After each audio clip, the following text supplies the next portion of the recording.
મિત્રો આજે આપણે જાણીશું હાજી કાસમની વીજળીનો ઇતિહાસ। 84 બંધનના વાવટા જેવા કચ્છના માંડવી બંધનનો દરિયો આજે જાણે ઘેલો તૂર બની ગયો હતો। સંવત 1945 કારતક સુદ પાંચમ અને ગુરુવારનો દિવસ હતો। સને 1888 ના નવેમ્બર માસની 8મી તારીખ હતી।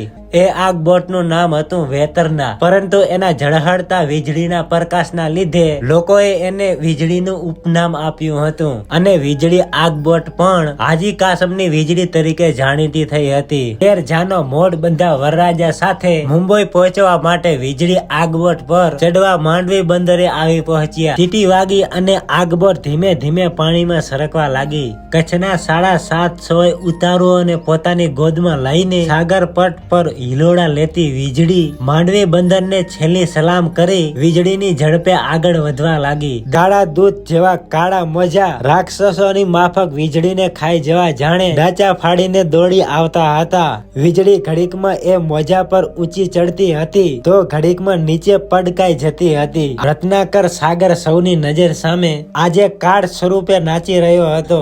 આમ ડોલમ ડોલ થાતી અને ડચકા ખાતી વીજળી વેરાણ સુધી તો અવારનવાર દેખાતી રહી, પછી તો કોણ જાણે ક્યાં એ અદ્રશ્ય થઈ ગઈ। વીજળી જેવી વીજળી વેરાવળ અને માંગરોળ વચ્ચેના ઊંડા દરિયામાં ક્યાંક ગરક થઈ ગઈ।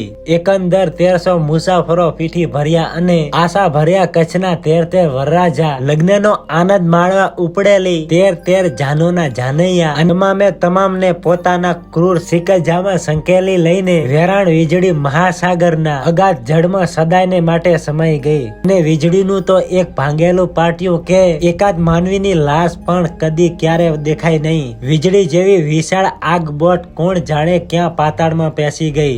કચ્છ અને સૌરાષ્ટ્રમાં વીજળીનું નામ કદી ભૂલાતું નથી। આજે પણ ક્યાંક રાવણ હાથાવાળા વેરાણ વીજળીને યાદ કરતા સંભળાય છે।